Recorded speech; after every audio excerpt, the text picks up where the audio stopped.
Selamat datang di channel Alur Donghua. Sebelum menonton, silahkan subscribe, biar Mimin tambah semangat update-nya. Han Li terkejut ketika dia melihat tengkorak manusia dan teringat akan Sekte Roh Hantu 6 Iblis Dao Sekte. Murid Sekte Roh Hantu menggunakan alat sihir berbentuk tengkorak manusia untuk menyerang, tetapi mereka hanyalah benda mati, tidak seperti tengkorak hitam yang tampaknya memiliki kehidupan mereka sendiri. Han Li mengalami keterkejutan yang lebih besar ketika dia melihat bahwa 3 spanduk hitam sudah terbang menuju tengkorak. Kultivator bermarga Jian berteriak keras dan menunjuk ke spanduknya, menyebabkan mereka menembakkan sejumlah besar benang hitam. Benang-benang itu kemudian terjalin untuk membentuk jaring besar sebelum bergegas menuju tengkorak manusia yang masuk. Benangnya sangat halus dan mengkilap. Mereka juga membawa ki hitam samar yang jelas tidak biasa. Setelah melihat benang hitam melepaskan diri, rongga mata tengkorak itu bersinar dengan cahaya merah, dan ia menutup dan membuka mulutnya dengan tidak menentu sebelum gumpalan api hijau gelap yang tak terhitung keluar dari mulutnya. Setelah kontak, benang hitam yang tak terhitung jumlahnya langsung terbakar seolah-olah mereka telah bertemu musuh bebuyutan mereka, dengan cepat berubah menjadi awan asap biru yang naik. Kultivator bermarga Jian sangat memucat saat melihatnya dan buru-buru membentuk gerakan mantra lain, ingin mengaktifkan kemampuan ilahi lain dari spanduk hitam. Tengkorak hitam itu tiba-tiba membengkak seukuran roda kereta sebelum menyemburkan seberkas cahaya hitam untuk beberapa saat. Ketiga spanduk hitam itu kemudian dibungkus oleh seberkas cahaya dan ditarik ke dalam mulut tengkorak. Setelah itu, tengkorak mulai mengunyah dengan paksa. Setelah beberapa retakan dan poni, spanduk hitam itu hancur total. Pada saat yang sama, pembudidaya bermarga Jian menjadi pucat pasi karena merasakan hubungannya dengan spanduk hitam terputus. "Setan, Anda berani menghancurkan harta saya!" Kultivator Jian berteriak dengan marah, tetapi matanya menunjukkan sedikit ketakutan. Meskipun yang lain tidak menyadarinya, dia sepenuhnya mengerti bahwa ketiga spanduk hitam itu adalah barang antik yang sunyi.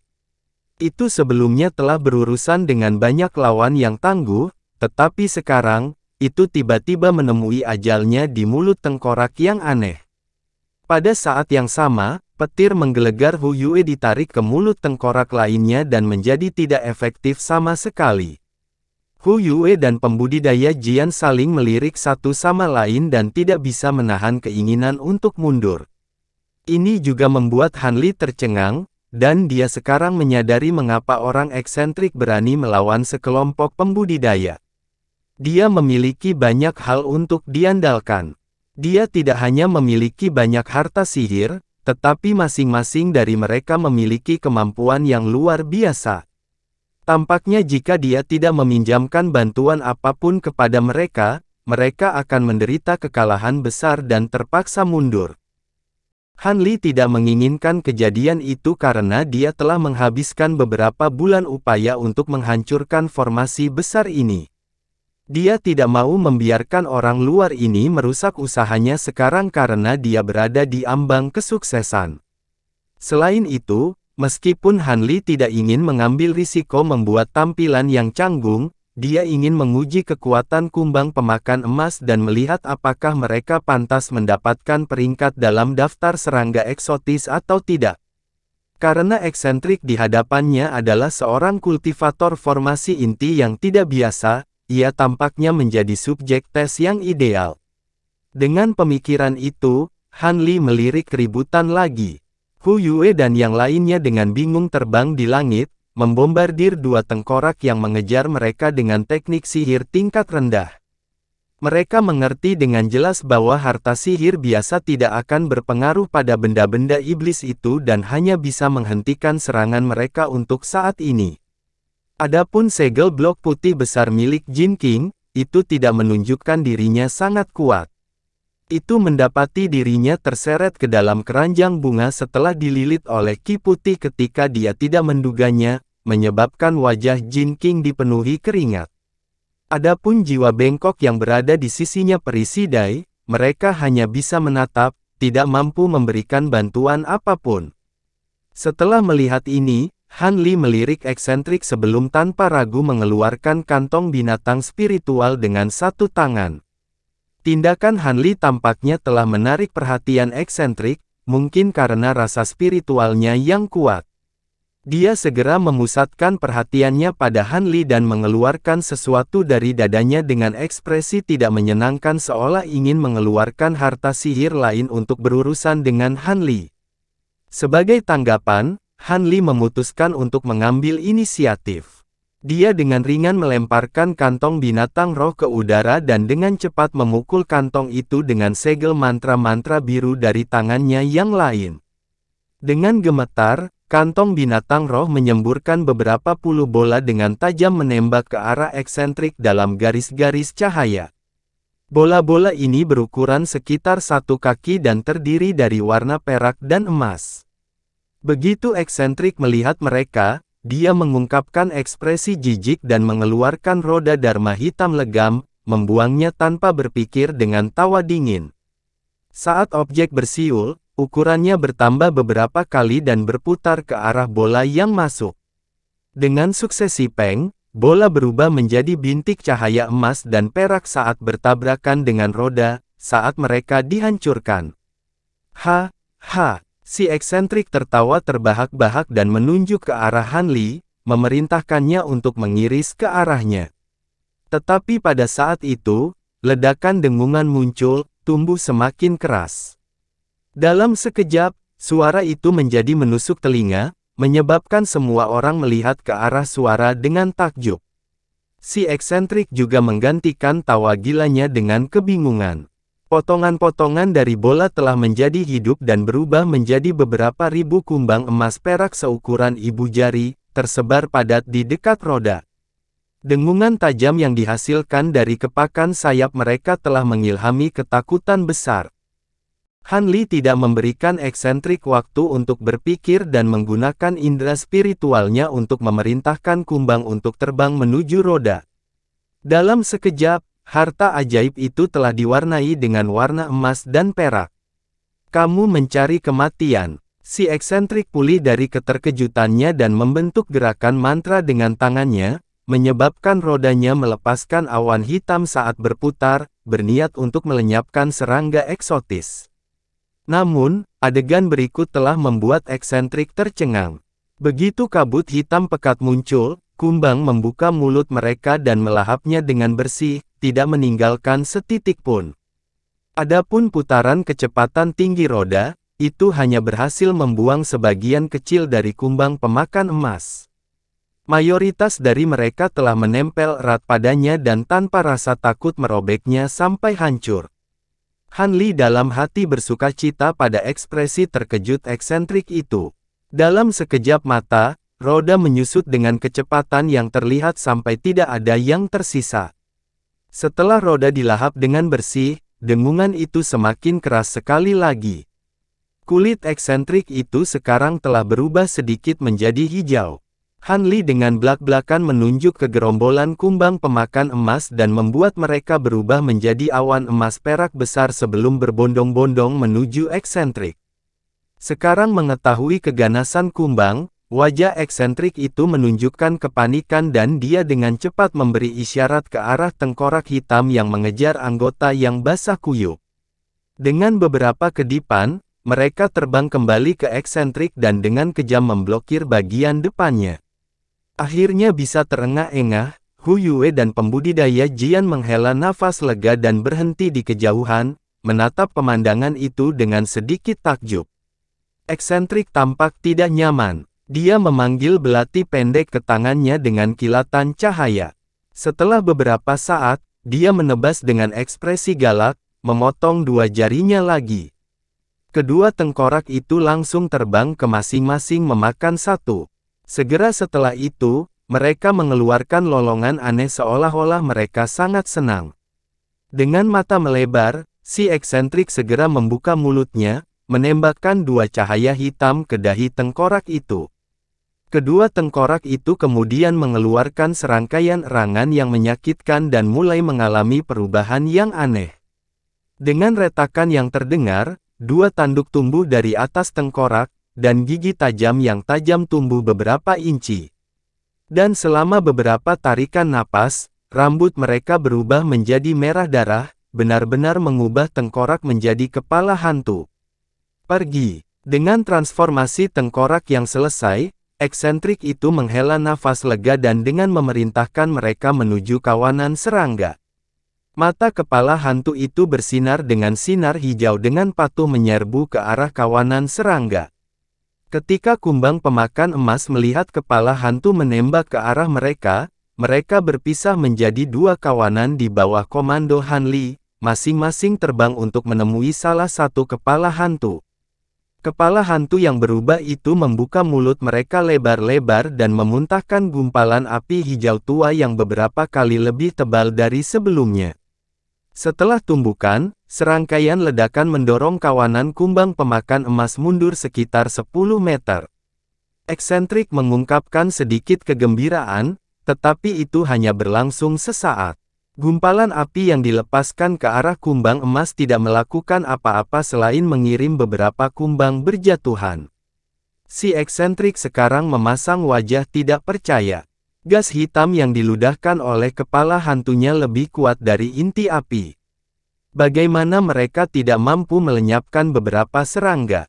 Tetapi meskipun tidak bisa menghadapi kumbang pemakan emas dengan kepala hantunya, gumpalan api masih membuat kumbang tetap berada di teluk. Si eksentrik mengerutkan kening. Pada saat itu, suara mendengung terjadi dalam volume beberapa kali lebih keras dari sebelumnya. Ketika eksentrik mengangkat kepalanya, wajahnya berubah pucat pasi. Di langit yang jauh, awan besar serangga yang membentang lebih dari 100 meter telah muncul, dengan warna emas dan perak. Dengung besar sepertinya berasal dari awan serangga ini. Di bawah awan serangga, Hanli menatap eksentrik dengan tatapan seolah-olah dia sedang melihat mayat. Dia memerintahkan, pergi. Tiba-tiba, awan serangga besar terbang menuju eksentrik sebagai bayangan yang menutupi langit. Anggota badan eksentrik itu menjadi sedingin es. Awan serangga ini lebih dari 10 kali lebih besar dari sebelumnya. Itu bukan sesuatu yang bisa dia tahan. Dalam ketakutannya, dia tiba-tiba merasakan keinginan untuk melarikan diri. Dengan ekspresi yang tidak sedap dipandang, dia mengingat keranjang bunganya yang telah diubah. Dia kemudian memukul kedua kepala hantunya dengan segel ajaib berwarna merah darah, dan mulai mengucapkan mantra samar. Adapun senjata yang dinonaktifkan dan ditahan di dalam kabut putih, mereka dibuang tanpa ragu-ragu. Ketegasan eksentrik mengejutkan Hanli. Kedua kepala hantu itu dengan marah meludahkan beberapa gumpalan api lagi saat mereka mundur, tapi Hanli tidak akan membiarkan mereka lolos begitu saja. Di bawah komandonya, awan serangga besar benar-benar menenggelamkan kepala hantu dan api dalam sekejap. Nyala api dengan bersih dilahap puluh ribu kumbang pemakan emas dalam sekejap, dan kepala hantu itu sendiri dipenuhi dengan kumbang pemakan emas yang tak terhitung jumlahnya. Dengan ini, Hanli tahu bahwa tengkorak sudah selesai. Tapi saat dia ingin mengumpulkan kumbang pemakan emas dan mengejar yang eksentrik, dia mendengar 2 ledakan besar. Kedua kepala hantu itu meledak dalam nyala api hijau kembar, menelan sebagian besar kumbang pemakan emas. Hanli awalnya terguncang oleh pemandangan itu tetapi segera menghilang. Dari koneksi mentalnya, terlepas dari beberapa ratus yang paling dekat dengan jantung ledakan, sebagian besar kumbang pemakan emasnya tidak terluka. Tampaknya kumbang pemakan emas yang belum dewasa ini tidak kebal. Setelah batas tertentu, mereka masih mampu dihancurkan. Namun, kekokohan mereka sudah sangat memuaskan Hanli. Bagaimanapun, kumbang pemakan emas hanya mengalami kerusakan dari ledakan kepala hantu yang sangat kuat. Dia yakin bahwa setiap pembudidaya formasi inti umum tidak akan memiliki kesempatan melawan serangga ini. Dengan itu, Hanli berubah menjadi garis biru dan mengumpulkan kumbang pemakan emasnya sebelum mengejar yang eksentrik. Pikiran Hanli cukup sederhana. Karena kebencian yang mendalam ditanam di antara dia dan yang eksentrik, lebih baik untuk menyelesaikan masalah ini untuk selamanya. Tidak ingin meninggalkan musuh potensial, dia tidak bisa membiarkannya melarikan diri dengan mudah. Sedetik kemudian, jiwa bengkok bergabung dengannya dan terbang di sebelah Han Li sebagai seberkas cahaya kuning, bergabung dalam pengejaran. Adapun yang lain, mereka saling melirik. Tampaknya untuk saat ini, mereka tidak mampu percaya bahwa Han Li sendirian memaksa eksentrik untuk melarikan diri. Metode pelarian eksentrik itu cukup mengesankan. Bahkan ketika menggunakan seluruh kekuatannya untuk mendorong belati kecemerlangan hijaunya, jarak di antara mereka semakin jauh. Dalam sekejap mata, ketiganya telah melakukan perjalanan lebih dari 20 km dan akan meninggalkan Pulau Tandus. Melihat ini, mata Han Li berkilauan dengan cahaya dingin. Setelah mengambil napas dalam-dalam, 7 pedang hijau zamrud seukuran telapak tangan tiba-tiba melesat dari tubuhnya. Setelah menerbangkan lingkaran di sekitar tubuhnya, pedang kecil itu bergabung menjadi pedang hijau besar. Dengan cepat, Han Li dan bengkok jiwa tiba di pedang besar. Itu kemudian melintas dengan cahaya hijau dan memotong langit yang panjangnya hampir 40 meter, meningkatkan kecepatannya hampir 50%. Setelah beberapa waktu, Han Li telah mengejar eksentrik. Setelah melihat cahaya hitam yang terfokus pada terbang, Han Li melambaikan tangannya dengan ekspresi dingin. 2 pedang zamrud kecil melesat ke arahnya bersama dengan mangkok kuno milik jiwa bengkok. Eksentrik yang melarikan diri dengan jelas melihat bahwa pengejarnya yang tanpa henti telah melepaskan harta sihir mereka ke arahnya. Dia segera merespon dengan melemparkan tengkorak ke arah mereka. Setelah itu, eksentrik terus terbang tanpa melihat ke belakang. Menurut eksentrik, tengkorak itu setidaknya bisa memberinya waktu yang berharga. Ekspresi Han Li menjadi gelap, dan dia diam-diam mengucapkan gerakan mantra. Kedua pedang terbangnya kemudian menyala dengan lampu hijau dan berubah menjadi 4 cahaya pedang. 2 dari cahaya pedang ini dan mangkuk kuno terbang lurus ke arah tengkorak sementara 2 cahaya pedang lainnya digabungkan untuk membentuk pedang terbang sepanjang 1 kaki. Itu bergegas melewati tengkorak dan menembak ke arah belakang eksentrik tanpa suara. Pedang terbang menjadi jauh lebih cepat setelah bergabung bersama dan tiba di belakang eksentrik dalam sekejap mata. Namun, si eksentrik merasa ada sesuatu yang salah dan menoleh, menemukan seberkas cahaya zamrud yang hanya berjarak 15 meter darinya. Wajah eksentrik itu berubah pucat pasi. Menanggapi dengan cepat keadaan darurat, dia membuka mulutnya dan memuntahkan embusan ki hitam ke arah pedang terbang. Setelah itu, dia buru-buru terbang, ingin melarikan diri. Di bawah komando Han Li, pedang terbang itu terus menembus ki hitam tanpa ragu-ragu. Saat mendekat, busur petir emas samar menghantam ki hitam dan benar-benar meniupnya, meninggalkan pedang terbang itu sama sekali tidak terhalang. Kemudian dengan kilatan lampu hijau, pedang terbang zamrud menembus eksentrik. Si eksentrik menatap pedang terbang di dadanya dengan ekspresi sangat tidak percaya. Tanpa kesempatan untuk mengatakan sepatah kata pun, dia disambar petir emas samar dan berubah menjadi abu. Han Li buru-buru mendekat, dia muncul kembali dengan 3 item di tangannya dan memusatkan perhatiannya pada mereka. Selain keranjang bunga kuno, ada juga kantong penyimpanan dan lukisan gulir yang berkilauan dengan cahaya merah. Dari lukisan-lukisan yang mengandung ki spiritual, bahkan jika itu bukan barang kuno yang terpencil, itu tidak diragukan lagi merupakan harta sihir yang luar biasa. Senang, Han Li dengan lembut membuka gulungan itu dan segera tertegun. Setelah menatap gulungan itu untuk waktu yang lama, Han Li perlahan menggulungnya kembali dan memasang ekspresi kontemplatif. Dengan paksa menekan kecurigaan yang ada dalam pikirannya, Han Li terbang menuju tengkorak. Sekarang tanpa seorang master, tengkorak hitam itu melayang di udara tanpa gerakan. Meskipun masih mempertahankan jejak ki jahatnya. Setelah melihat, Han Li sedikit mengernyit kening, ini pertama kalinya dia melihat barang seperti ini. Dia merasa bahwa barang ini pasti memiliki sejarah yang buruk, tetapi dia masih merasa enggan untuk melepaskannya begitu saja. Setelah beberapa saat ragu-ragu, dia memutuskan untuk menyimpannya di dalam kotak batu giok. Setelah berputar-putar di sekitar area itu sekali lagi, Han Li terbang kembali dengan jiwa bengkok. Dalam perjalanan, dia bertemu dengan Jin King dan yang lainnya yang sedang dalam perjalanan untuk membantunya. Setelah melihat Han Li dan jiwa bengkok kembali sepenuhnya tanpa cedera, mereka mengerumuninya dengan terkejut. "Rekan Taois Han, apa yang terjadi dengan eksentrik itu? Apakah dia melarikan diri?" Jin King bertanya. "Dia mati di tanganku." Han Li dengan tenang berkata. "Dia meninggal. Itu keren. Dari kijahatnya yang berlimpah, kami pasti akan menemukan diri kami terjerat tanpa harapan jika dia memutuskan untuk mengejar kami di masa depan. Itu akan terbukti sangat merepotkan." Jin King menjawab dengan napas lega.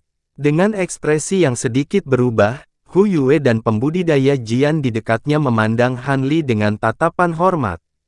Bagaimanapun, kemampuan seseorang menentukan status seseorang di dunia kultivasi. Setelah itu, mereka kembali ke lokasi semula di mana perisi dengan cemas menunggu mereka. Kelompok itu berkumpul bersama lagi. Setelah beberapa diskusi, Han Li merasa bahwa akan lebih baik untuk segera menerobos formasi untuk mencegah insiden tak terduga lainnya. Dengan demikian, kelompok itu sekali lagi membentuk formasi. Setelah memfokuskan kembali hatinya, Han Li meletakkan bendera dan piring formasi. Penghancuran pembatasan terakhir sangat mulus. Setelah penghalang cahaya merah dihancurkan, iblis bersayap yang terkandung di dalamnya dihilangkan dengan bersih oleh alat sihir atribut air mereka. Mereka mengungkapkan kegembiraan dan segera mengalihkan pandangan mereka ke arah pilar batu yang aneh dan terbuka di tengah. Tanpa batasan, kelompok itu dengan jelas dapat melihat pilar batu dengan indera dan penglihatan spiritual mereka.